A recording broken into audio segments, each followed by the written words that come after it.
Reading should be fun. That's something I try to say a lot, but ironically, the things I read aren't always fun. Here are the things that I enjoyed the most. And, if you see something that's not on the list that you really enjoyed, please recommend it to me because I'm starting to branch out into more fiction that's less driven by philosophy, less driven by meaning and depth, and more just to pure enjoyment. So please, in the comments, just help me out with that. But I do have to say there's one thing that I left off the list, and that's because I don't physically have it at the moment. I lent it to my girlfriend, but it is Darkly Dreaming Dexter, I think is the name of it. It's the first book in the Dexter series. I love the TV show, so I was like, I'm just going to pick up the book, see how it is.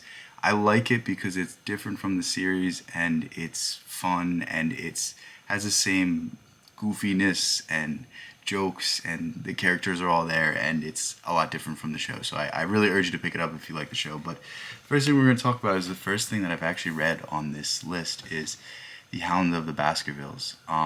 This is perhaps the most well-known Sherlock Holmes book. They're all really good. They're all really fun.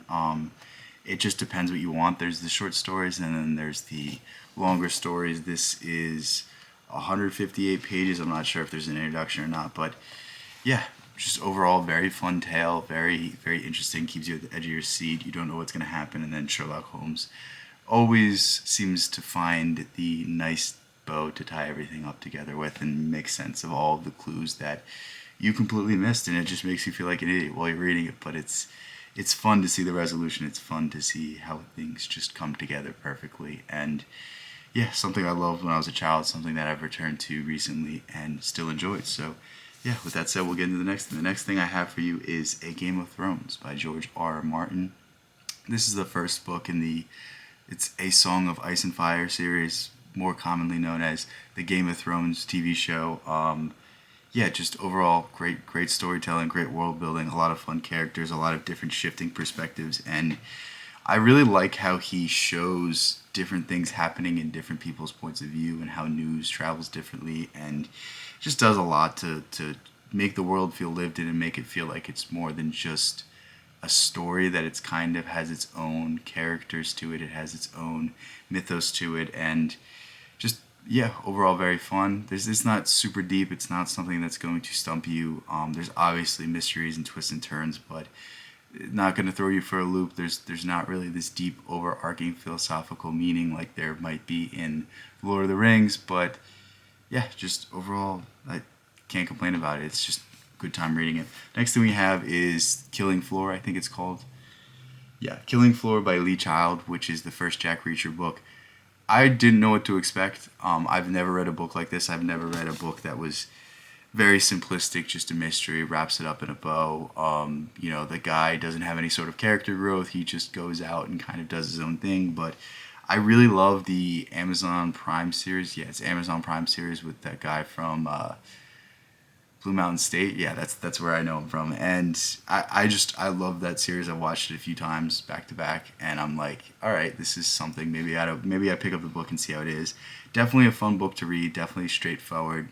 Good mystery. Good twist. Everything about it was fun to just get through. And perhaps it means I'm gonna come back and read more of them. Perhaps not. But yeah, I don't think you can go wrong with reading it. Straightforward, simple, just enjoyable. The next thing we have is Dune, and Dune is perhaps one of the best books you'll ever read. There's so much depth to this. Obviously, it's a very large book, but the thing about Dune and the thing about Frank Herbert is that Frank Herbert has his own unique way of throwing off all expectations. Like, you think the Dune series is going to build into this story of how a man becomes a great hero and how he does great things, and then no, that's not how it is. Each book gets weirder and weirder and weirder, and in fact, it was left unfinished because Frank Herbert died while he was writing the last book. But yeah, overall, just the first Dune is perhaps the most traditional in the form of its storytelling. It's a story about a man trying to get revenge for the wrongs that were done to his family, reclaim his birthright, ascend to the throne, have all these sorts of powers, have all sorts of these abilities, and really a coming of age story. You think it's going to be the same for the next few.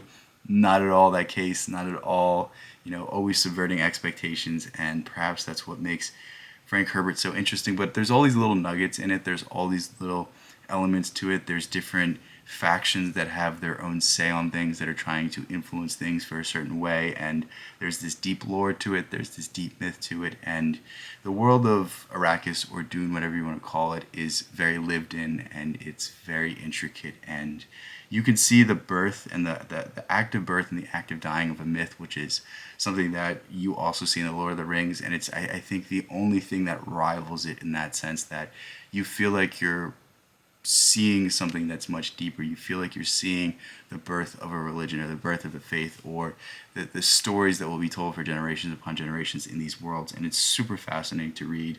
There's all sorts of interesting philosophy. There's all sorts of, very, very, very like realistic expectations of what a hero is. And you're always thrown for a loop, because Frank Herbert isn't a person that really believed in anything. He was a person that just recognized patterns and tried to exemplify those patterns in his work. And that's why I love it so much, because it's not trying to tell you about anything. It's just trying to tell you the cycle of things, and it's trying to tell you that things are impermanent, and then there are consequences of everything that is done. And he tries to show you the consequences and try to show you what happens as a result of them. Great, great book. Tremendously well done. I really urge you to read it at some point in your life. It's one of those books that you're like, all right, there's something special in here. Next thing we have is Lord of the Rings. I kind of just talked about it a little bit, but I don't think you can go wrong with Lord of the Rings. It's one of those stories, it's one of those tales that wraps everything up nice in a tight, neat bow, and everything is saved. The heroes are heroes, and there's no such thing as betrayal, and everything turns out for the better. I guess the Scourging of the Shire is a little different, but I'm not going to spoil that. But overall, you know what's going to happen. You know the heroes are going to win, but it's still just tremendous. It follows all the elements of like an epic poem. It has the right amount of, trials and tribulations, and there's feeling to the world that there's something more to it. Like the songs that are sung throughout it, the stories, the legends. It feels like you're just seeing a glimpse into something much deeper. And I wonder if Tolkien could have created his own cult with these teachings. It's so interesting, because there's like such a depth and such a like there's just so much of it out there, and it feels like people are so engrossed in it that like it's at the point where it's like, dude, in another lifetime you could have been a really bad person. But yeah, overall, I don't think you can go wrong with Lord of the Rings. It's one of those things that I think it's just, you enjoy it. It's something that you will probably reread at some point in your life and have a lot of fun reading. Next thing I have is Blood Meridian by Cormac McCarthy.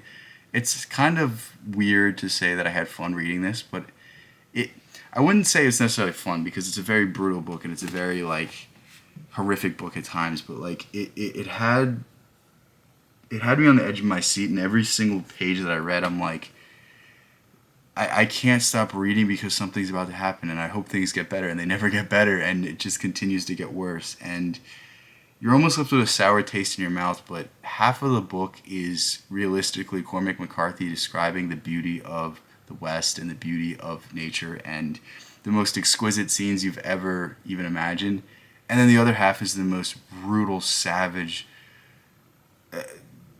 story you've ever heard. And it's just the juxtaposition is obviously done purposefully. The overall point of the book is the idea of Victor's history, and the idea that the things that were done in pursuit of justice, the things that were done in pursuit of conquering the West, weren't necessarily good.